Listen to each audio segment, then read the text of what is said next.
video is all about how good West Ham can become. And the reason that that's relevant at the moment, I think, is because a lot of the discussion that happens in and around West Ham sort of leads to that question. Somebody said, I think it was on TalkSport the other day, I shouldn't be surprised at West Ham. I keep getting surprised at West Ham. I keep expecting them to fail, but they don't. So I started looking at it and thinking, how long have we got as a barometer to get a realistic measurement of our form? And I go back to Project Restart. Now, Project Restart is important because David Moyes took over before Project Restart, but he was basically doing a clean-up job before that. He hadn't really had any time on the training field. He hadn't had any time to get to grips with the way the club had been left under Manuel Pellegrini. And Project Restart was the point where West Ham could have a reset. David Moyes was able to say, right, okay, take stock, take a step back, look at the team, what do I need, how do I want the team to play, how am I going to get West Ham through the rest of the season and keep them up. Project Restart also is a really good barometer because between then and now is a season and a half, which I think is a good chunk. Anybody can have, I was going to say anybody can have a fluke good season. I don't mean that. You know, Norwich can't have a fluke good season. But what you can do is you can be streaky. Alan Pardew had a reputation of being a streaky manager. And what you do, if you take a longer chunk to assess form, then you're going to eradicate all of those streaks and the ups and the downs. So you're looking for consistency. And over that time, which is basically 56 games, West Ham lost 16 games. And what it puts us in as is about the 5th or 6th best team in the league, which is exactly where we are. So we're seeing consistency there anyway. But how do we get to move up a little bit? Now, as I say, there's little dips in there. Liverpool's dip was, I think, because they didn't have any fans inside the stadium. We expected them to be better once fans came inside the stadium. They are. And it looks as if Liverpool, Chelsea, Man City are almost in a little breakaway pocket. So leaving that 4th place. So what can West Ham do to get that 4th place? Not just for now, but to catch up with those teams who look like they're a little bit better. Because I sometimes look at us and I think, well, we're almost playing at maximum capacity in many respects. It can't really get any better. But then you look at results, and particularly the sort of last-minute nature of them, like Manchester United and Brentford, you think, well, actually, had we have got more favourable results in those games, we'd be up and we'd be closer to them. We'd still be 4th, but we'd be far more comfortably 4th, I think. So I think that's a little bit interesting. But where we are at the moment, which is basically losing about a quarter of our games, does put us pretty much exactly where we are. And over a good period of time as well. But are we getting better? Can we get better? And what do we need to do to get better? And this is really what I was looking at, because you look at Zuma coming into the team, and you now understand why David Moyes has been wanting to get a centre-back in for so long. And this centre-back in particular, I think, has been very good. Would it have been different if he'd have got Tarkowski or Taletazar? I don't know. I've got enough faith in Moyes, I think, really, to trust whoever he'd have got in would have been a good and effective and efficient signing. But you understand why he kept on pushing for Zuma all the way through the transfer window. It looks now like he's starting to improve the defence.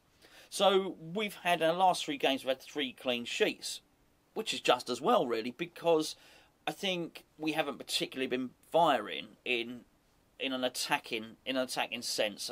I feel at Everton against Genk, and of course just in the most recent game against Tottenham, we struggled to be clinical. We struggled to carve open the opposition as much as we would have liked. When we're on form, when West Ham under David Moyes are on rampant form, we can score 3, we can score 4 goals, and we play really well. When that's not happening, we're reliant on set pieces. But you've got to factor set pieces into this equation in terms of our form. We are very, very good at them. So keeping clean sheets is obviously really important. So I think, firstly, the first question is, can we improve the defence any more than it is? Well, I think goalkeeper can be improved. It's hard to say that after you've just kept clean sheets, but I think what you can do is you can look to improve upon that situation. I also think as the players get used to playing alongside each other, then they get better. It's also worth pointing out that one of those clean sheets was with Diop and with Dawson at the back. Again, I think they're good signings. Look, Ogbonna's not going to go on forever. And I think the right back situation's sorted. Let's be fair. It looks Soufal's 28. Great player, going to play really well there for us. Ben Johnson ain't getting any worse, is he? He's a young player. He's only going to get better. I think we're sorted on that side. I think the two positions where it's not a case of us necessarily improving on them. I think it'd be really hard for West Ham to get a better left back and a more creative left back than Aaron Cresswell. As Gio made the point when we did our player ratings video the other day, if Aaron Cresswell was 24, 25. He'd be worth an awful lot of money. Not only worth an awful lot of money, we'd be really struggling to hang on to him. It's going to be difficult for us to get another left back that good. So it's not like I can look at the team and think, okay, if we improve on left back, we get a lot better. I'm not sure we could. The same with Ogbonna. Ogbonna's a really, really good player. He's a sensational player and a massive part of things. So it's not us, I think, improving on that back four. I think it's us trying to mitigate the drop-off we'll get as both Cresswell and Ogbonna get a little bit older and get a little bit slower. I think sometimes you can start to see it a little bit in Ogbonna's play, certainly, whereby his interceptions, his heading, his game management, tactically, he's very, very good. Sometimes he gets beaten a little bit for pace. But I do sort of have faith with Moyes that whoever he brings in is going to slot in there and play really well. And let's be fair, if you're keeping clean sheets, you can't actually do any better than no goals conceded. So is there room for improvement there? I think not an awful lot, in all honesty. As I say, maybe the goalkeeper. Takes into midfield, and the midfield's a tricky one, really, because of the Declan Rice situation. I do think, by and large, we're pretty dominant in midfield, and what I don't want to do is do a video now and factor in Declan Rice not being in the team, because the point is, can we improve? Can we improve quickly enough that we can show Declan Rice, well, hold on, mate, you might as well stay here. We can achieve what you want to achieve here. Because, actually, in terms of our first team, it's pretty damn good. But there are tweaks, and I just think the tweaks come further up the pitch. Before we get into that, by the way, this video, as always, is sponsored by the OneFootball app. You can click the app in the link below. The link below just under this screen here. Download it to your phone. It's free. Great supporters of the channel, of course. And what you can do is you can aggregate all the West Ham news into one place. So you get it's a one-stop shop for West Ham news. Get a notification to your phone. You find out all the lineups before the match, during the week, the transfer tittle-tattle, any injury news, everything you need as a West Ham fan is on the OneFootball app. But midfield's pretty good, right? If you look at Declan Rice and you look at Thomas Souček, excellent. What you'd probably say is a way that we could improve would be just that little area just below those first two. Look, I know we brought in Krau. If we're brutally honest, we've seen one proper full game from him. We don't know what Alex Krau is. But would West Ham improve by bringing in another, I don't know, £30 million midfielder? You'd have to say yes. We would improve ourselves by that. Maybe not the first team, but it just allows us in those times when maybe Declan is not... Well, Declan plays all the time, but it just allows you to keep things fresh. And if David Moyes, as we know, he likes to change things up tactically a little bit in a game. Sometimes it's bringing on Craig Dawson or whatever. It just allows him to maybe shore up midfield or something like that with another real quality player, a box-to-box player, someone like that, a bit of pace in the middle, I think would improve the squad. The first team, maybe not, but it certainly would improve the squad. Now we get to the bit where I do believe that the improvements could come. Because, and I don't want to throw the baby out with the bathwater here, right? But a large part of our success has been our work rate. We run... We're more aggressive. I feel like we're harder to beat than a lot of other teams in the Premier League, and a large part of that is Jarrod Bowen and Pablo Fornals. They're relentless, absolutely relentless. I just didn't feel in the game against Tottenham, in the game against Everton, and in the game against Genk that when they did feature those players, that they were going to particularly open anything up. But I do think, particularly against Everton and particularly against Tottenham, their work rate played a massive part in us winning the game. It kept it tight. It made it hard for the opposition's wide players to really do anything against us. And it was a hugely successful tactic, it has to be said.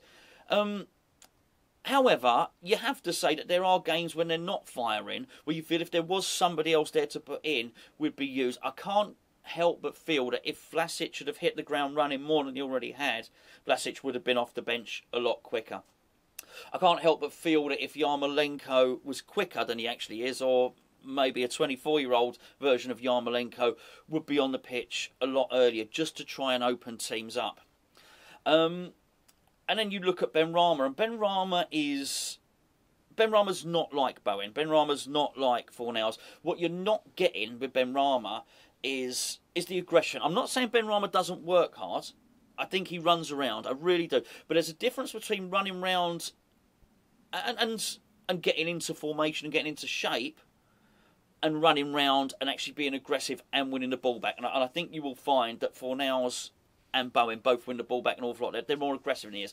That's fine. That's not Benrahma's job. There has to be room in a team for someone to be creative, for someone to open up a defence. But I do feel it's an area of improvement. Now, I'm not saying with any of these players, be it Ogbonna, be it Souček, or Benrahma or anyone else, that these players get jettisoned from the club. No.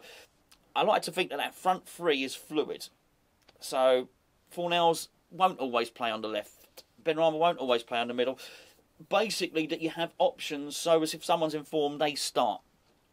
And I think because they've taken a little bit of a dip in that sense, if we'd be in a situation where we had Jesse Lingard now, one of those would be out the team, Lingard would be in, and I think we'd just be scoring more goals. So I think that's an improvement from the that we could get in the team. So I do think there's room for improvement there. The final area of improvement is up front. Now, let me just say, I'm not saying, once again, it's hard to have this conversation without really talking about people being out of the team. And I'm not saying that Mikel Antonio should be out of the team. Far from it. But we do lack options there. Now, I'd cast your mind back to when we had Sebastian Haller. And when we had him, there was a tendency on a couple of occasions, and we didn't get to see it much, because then the COVID happened, the world went mad and all the rest of it. But there was a tendency for David Moyes to play. He did it twice, as I remember. Played Haller and he played Antonio up front, and I think it looked pretty damn effective. And I think there's times in games where David Moyes might look to do something like that, and he just doesn't have the option at the moment. And then there's times when Mikel Antonio is not in the team.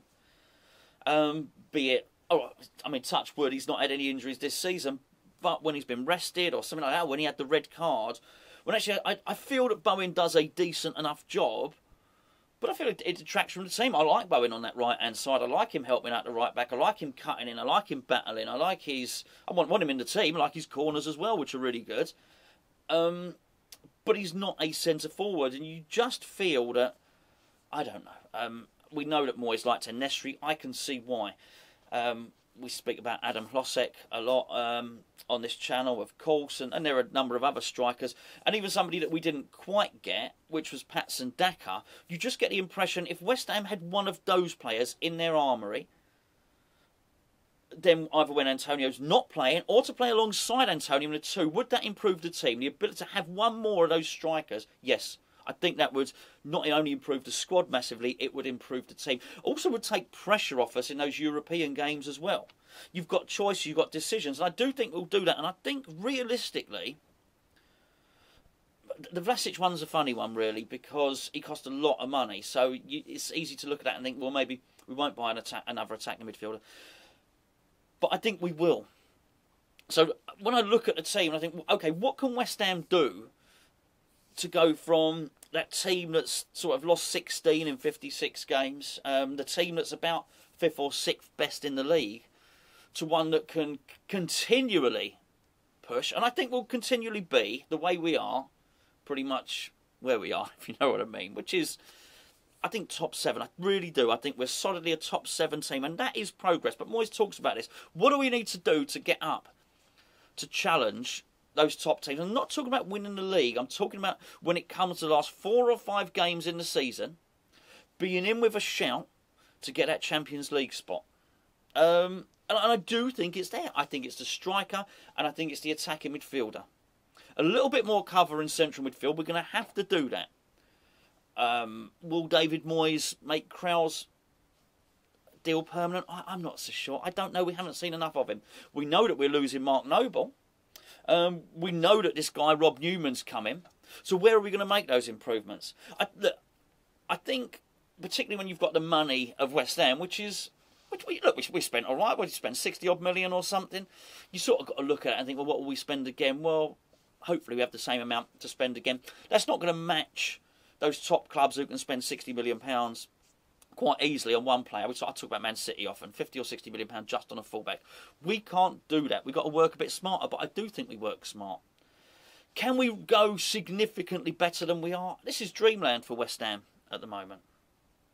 But if we get another striker in, if we get another attacking midfielder in, if we get a bit of cover in central midfield, can we get up there? Can we regularly be in Europe? Can we regularly be in the knockout rounds in Europe?